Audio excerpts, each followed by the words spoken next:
Bom dia, queridos. Semana difícil, não foi? Estamos tentando sobreviver, né? E literalmente. Mas fica firme, vai passar.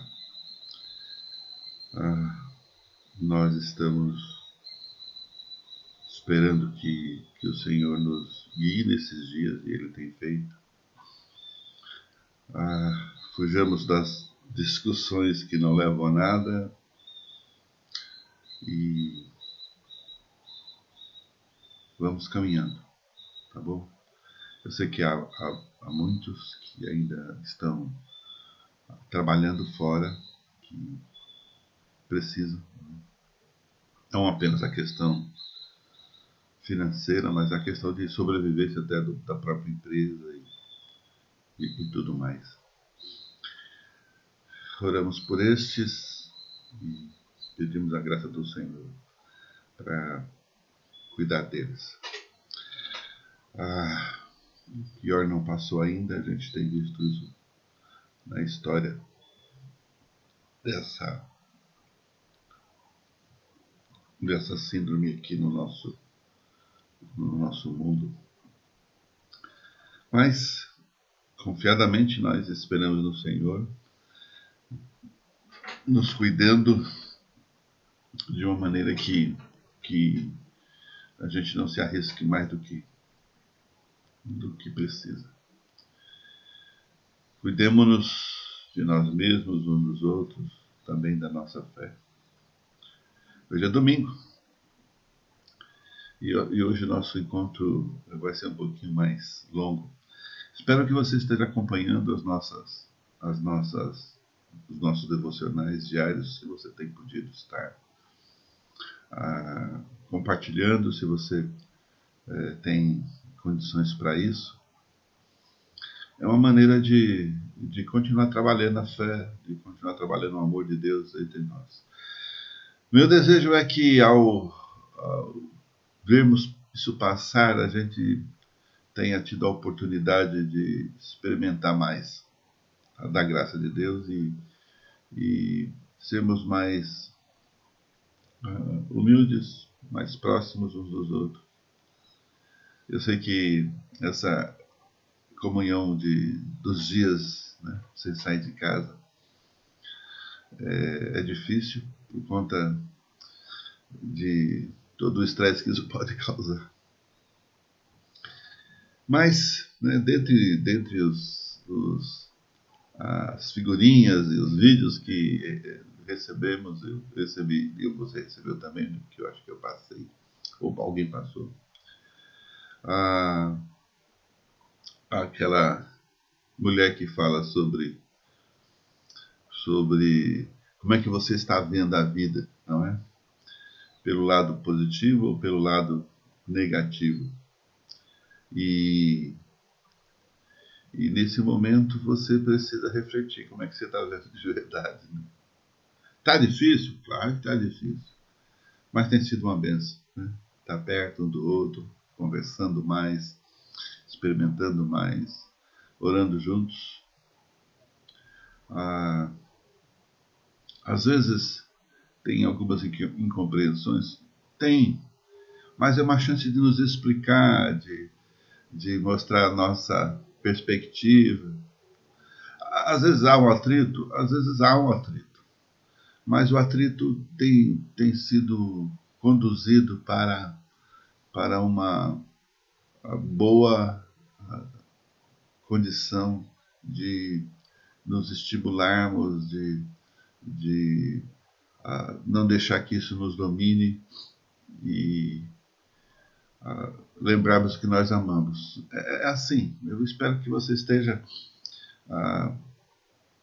bastante cuidadoso com esse aspecto. E nesses dias a gente está falando dos caminhos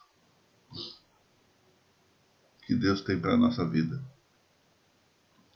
E eu espero que você esteja experimentando, né, esses caminhos que Deus tem para nós. Eu queria compartilhar um texto hoje. O texto está lá em João capítulo 14, um estímulo para a vida.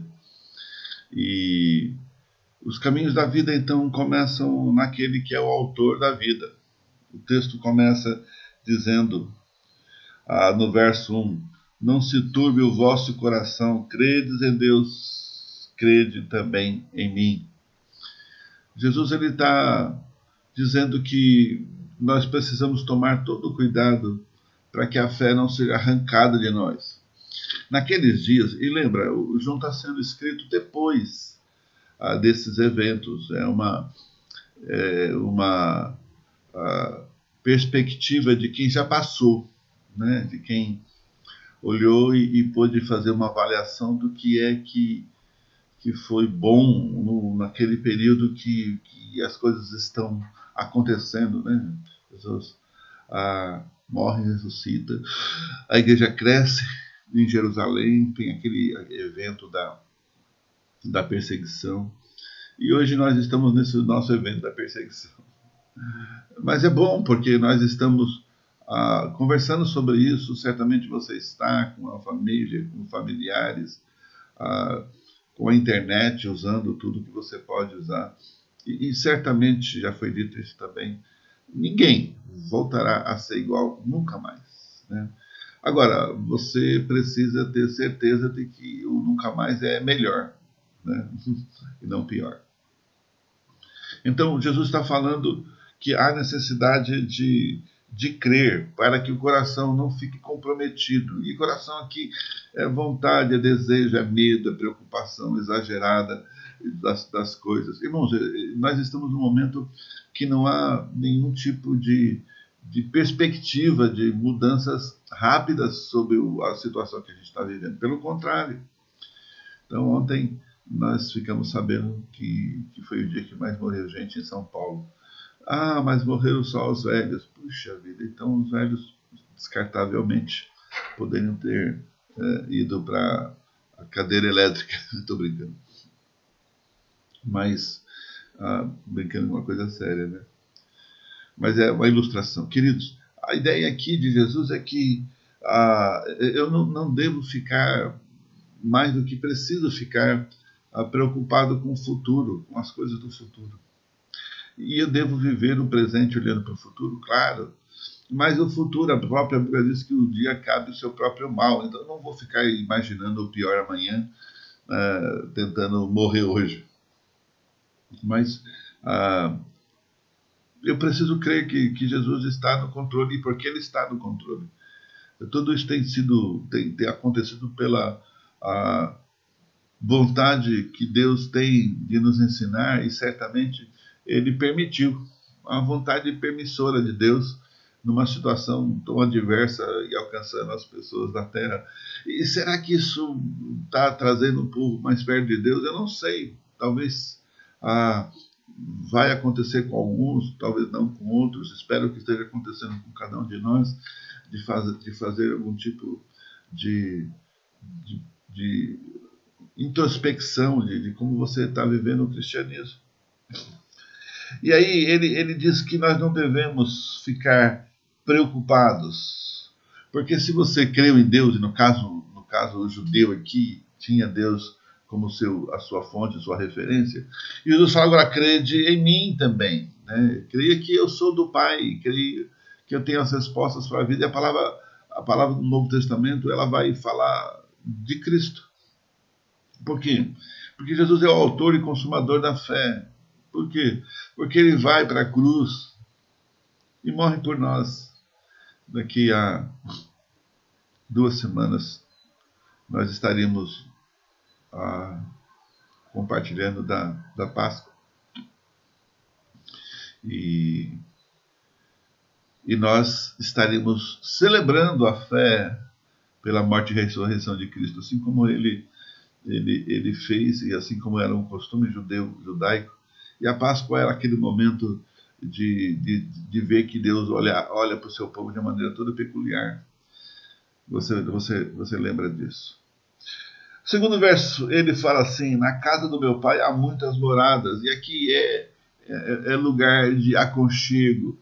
Lembra, nós somos filhos de Deus. E talvez aí a gente vai pensar um pouco como o filho pródigo que volta para casa, não é? Depois de passar um bom tempo na rua fazendo muita bobagem. É claro que talvez você não fez muita bobagem, mas, mas você vai para casa e vai ser recebido com amor, com graça. Talvez aquele que ficou mais perto do pai, a atitude vai ser ruim.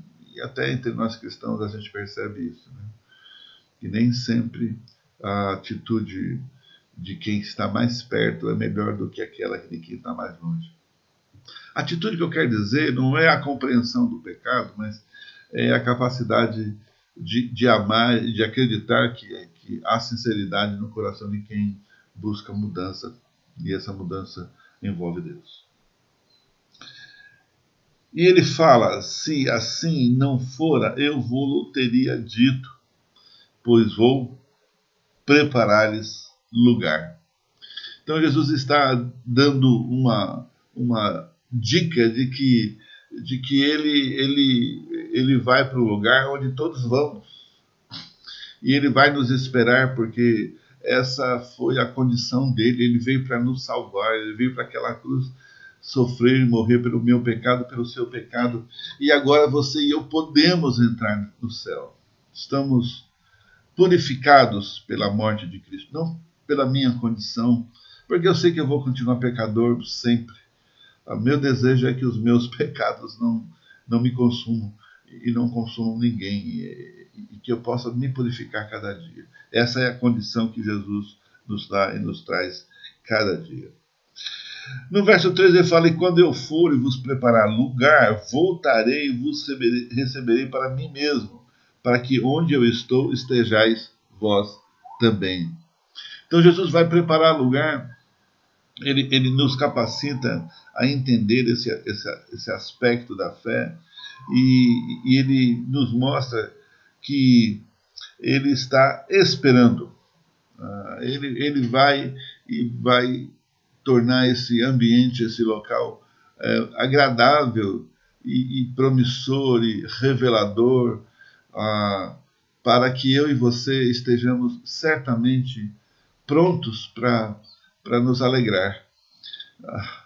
Eu adoro o Apocalipse quando ele fala que no céu não há choro nem ranger de dentes. Então nossa perspectiva de vida eterna não é uma vida de sofrimento, mas uma vida de gratidão, é uma vida de esperança, é uma vida de felicidade. E lembra, de novo, a perspectiva que Jesus nos dá aqui é uma perspectiva de futuro. Aquilo que está sendo escrito agora já aconteceu, no sentido de que Jesus tinha dito isso e agora está sendo compilado por João, ensinado por João. E eu e você estamos lendo o passado, do passado. Na verdade, o futuro, né, do passado. Então eu entendo que isso é fantástico, é maravilhoso. A expectativa que se cria quando olhamos para trás, quando enxergamos a fé, quando enxergamos Cristo, quando enxergamos o seu amor e quando entendemos o que é que a gente faz aqui. A gente vai ver um pouco mais ao longo desse texto. No versos de 4 a 7, ele vai falar do caminho, os caminhos da graça. Ele vai falar da proposta que ele tem para todos nós. Ele começa dizendo assim no verso 4: e vós sabeis o caminho para onde eu vou. Isso é uma perspectiva de que há algo ainda para saber sobre a partida de Jesus. Ele não vai para a morte, ele não vai para o Sheol, ele não vai ficar esperando alguma coisa. Ele quer que nós saibamos que ele vai para um lugar pré-concebido e ainda em construção. Agora, a perguntas. E a pergunta de Filipe é: que lugar é esse? Não é? A pergunta de Tomé, perdão, é: não sabemos para onde vais. Aquela insegurança de não saber, né? Aquela insegurança de não entender o que está sendo dito, aquela insegurança de andar com alguém e não ter em si a resposta para perguntas tão primárias, mas extremamente necessárias. Uma pergunta de quem andou com Cristo tanto tempo como ele andou, e ainda não tem a noção clara do que é a vida com Cristo, de quais seriam as suas responsabilidades por causa disso, e de como isso te afeta profundamente na alma. E isso trouxe um Tomé assim muito interrogador, né, se eu posso dizer essa palavra, para tentar entender aquilo que ele deveria já ter entendido, né? Que Jesus não o deixaria sozinho. Ele fala como saber o caminho.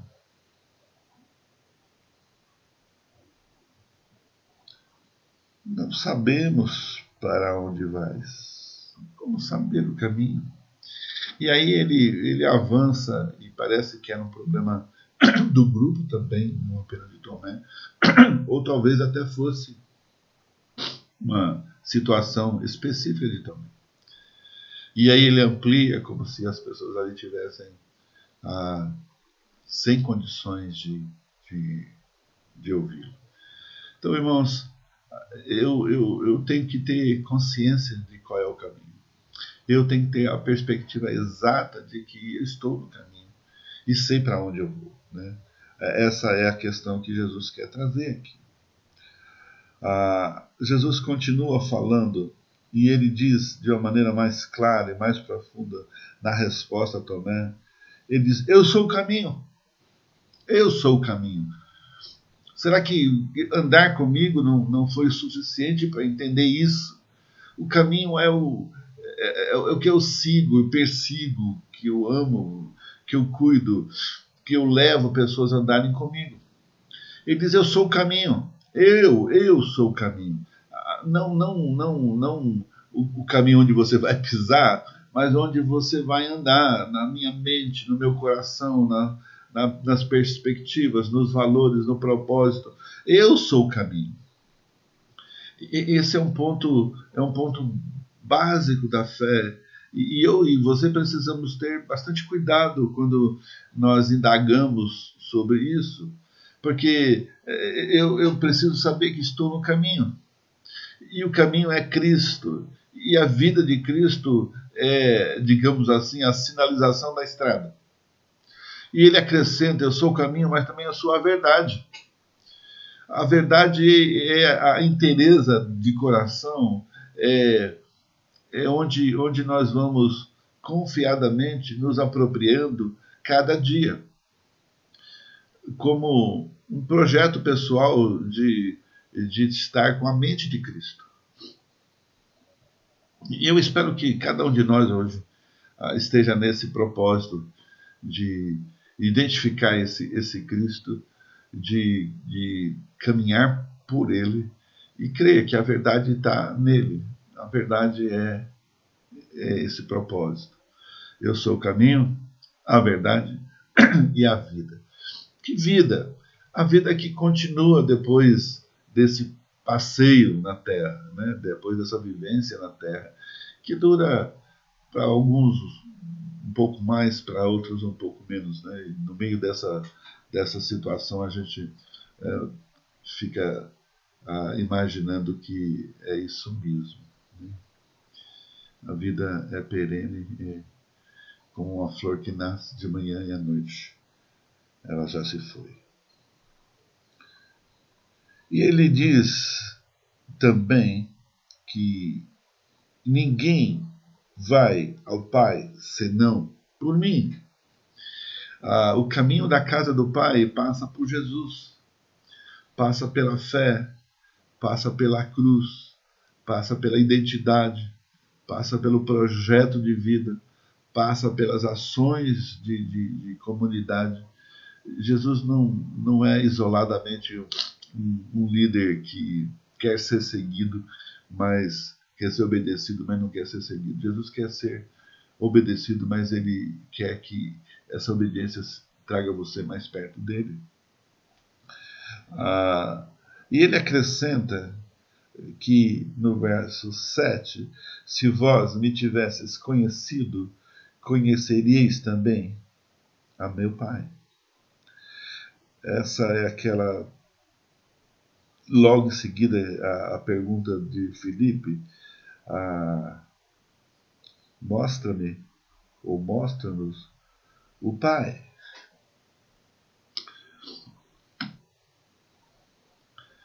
Por quê? Porque eu quero ver o chefe, eu quero ver Jesus. Às vezes a gente sofre até porque somos de alguma maneira confrontados com alguns aspectos da vida. E a gente clama, reclama. Não, quem é você para falar isso para mim? Jesus diz que ele é Cristo. Mostra-me também o Pai.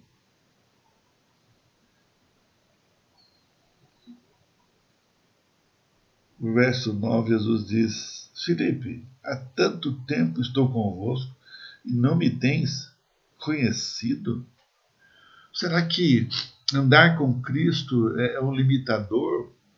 Era apenas um advento? Será que a santidade da graça de Deus tem sido algo que tem limitado alguns dos seus anseios pessoais?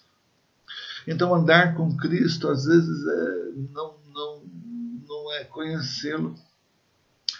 Vamos derrapar nas dificuldades quando elas chegarem. Vamos sofrer com as influências que o mundo tem e traz. Vamos defender coisas seculares e não vamos viver o Evangelho. Porque o Evangelho não precisa que se defenda, assim, só precisa viver.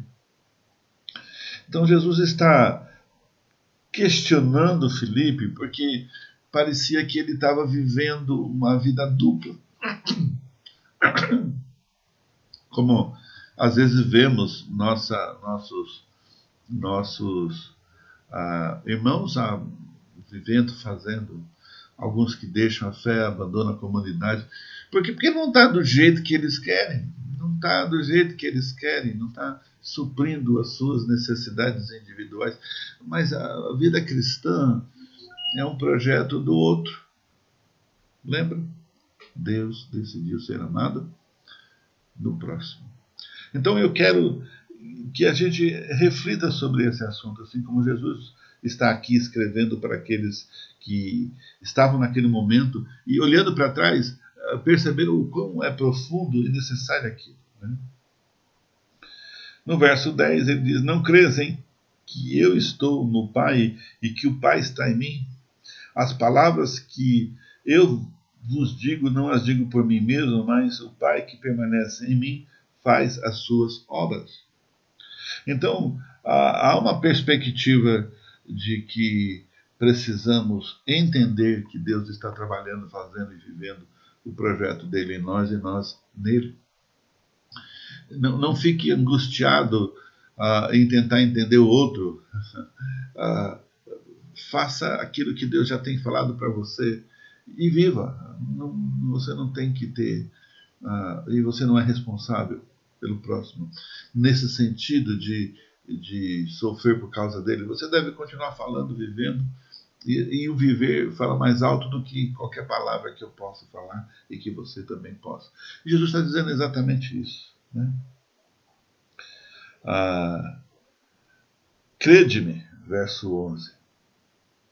Aliás, verso 10, ele começou falando, crê que o Pai está em mim. As palavras que eu vos digo, não as digo por mim mesmo, mas o Pai que permanece em mim faz as suas obras. Crede-me, estou no Pai e o Pai em mim. Credes, ao menos, por causa das mesmas obras. E obra é o quê? É trabalho.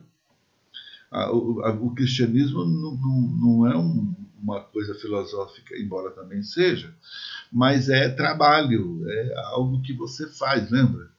O que me define é o que eu faço. Então nós estamos neste momento olhando para a palavra e tentando entender aquilo que Deus está falando por mim. No verso 12 ele diz, em verdade eu vos digo que aquele que crê em mim fará também as obras que eu faço. E outras maiores fará, porque eu vou para junto do Pai. Do que é que Jesus está falando aqui? Ele está falando que as obras, o trabalho, né, o alcance, as vidas, o andar junto. Jesus não andou com todos. Jesus não tinha um grupo de 500, ou 1.000, ou 2.000, ou 3.000, ou 50.000. Mas cada um de nós pode ter um grupo até maior do que os 12 que Jesus andou. E fazer as obras que Jesus fez e as obras que ele está dizendo que não fez. Agora, na internet, você é capaz de tocar dezenas e centenas de vidas. Jesus não fez isso. Não é? Talvez a gente fique imaginando que eu vou transportar montes de lugar, mas Jesus ele falou isso, mas ele nunca fez isso. E não é uma proposta isso. Não é uma fé que supre o desejo de personalidades, né, de personificação, de personalidades. É uma determinação clara de que ouvindo o que Jesus falou para o próprio Paulo, né, a minha graça te basta. Porque ele pediu nada mais, nada menos que a cura de uma enfermidade. A minha graça te basta. Demais, não é? A minha graça te basta. E nos caminhos da graça você vai estar percebendo que basta realmente, porque eu passo a entender o coração de Deus e não apenas a sua palavra, e sim a sua vida. E versos 13 e 14 vão terminar dizendo o seguinte: tudo quanto pedis em meu nome, isso farei, a fim de que o Pai seja glorificado no Filho. Se me pedis alguma coisa em meu nome, eu o farei. E aí a gente vai estabelecer uma comunicação verdadeira e profunda, que é de orar pelo próximo, de trabalhar pelo próximo. Não é do milagre para me atender, ou o milagre que eu gostaria de ter, mas é uma perspectiva de vida que você e eu podemos caminhar juntos. Lembra? Deus tem você como alvo dele. Jesus tem um projeto que vai alcançando você e que vai experimentando da sua vida e da minha vida para a glória de Deus e também para que o mundo o conheça. Irmão, você é um projeto de Deus. Deus tem um projeto na sua vida. E entender que o caminho é Jesus é a capacidade de viver nele, por ele e para ele, na dependência desse amor e na perspectiva de que é isso mesmo que Deus quer de você. Então eu quero encorajá-lo hoje, né, a trabalhar mais essas questões mais pessoais da sua vida, para que a graça de Deus seja completa, perfeita, sempre. E continuamente esse andar com Jesus não traga perguntas que já foram respondidas pela presença dele. Né? Perguntas como essas que você ouviu aqui de Tomé e de Filipe, não eram perguntas para serem feitas, porque eram questões que já deviam ser claras, e não eram. Mas hoje somos, irmãos, diante dessa tempestade que você está passando, que nós estamos passando juntos, ninguém está passando uma tempestade menor do que o outro, é, é a hora de que a fé nos sustente e nos baste. A minha graça te basta. Que Deus te abençoe e continue ajudando você nesse projeto de vida e que este momento seja um momento de reflexão. Deus e Pai, nós te agradecemos pelo nosso tempo juntos hoje de manhã e que o Senhor, na sua graça, nos conceda o dom do amor, de vivermos juntos nessa comodidade que estamos vivendo agora e que isso seja o suficiente e nos ajude a perceber e entender o que o Senhor quer diante de tudo isso. Rogamos ao Senhor que nos livre, segundo a tua vontade, que abrevie esse tempo para que a gente possa retomar as nossas atividades. Mas de maneira alguma nós queremos passar sem as lições que precisamos. E que o mundo também o ouça nesse tempo. E obrigado porque o Senhor tem cuidado de nós e das nossas famílias. Em nome de Jesus. Amém e amém. Um bom dia para vocês.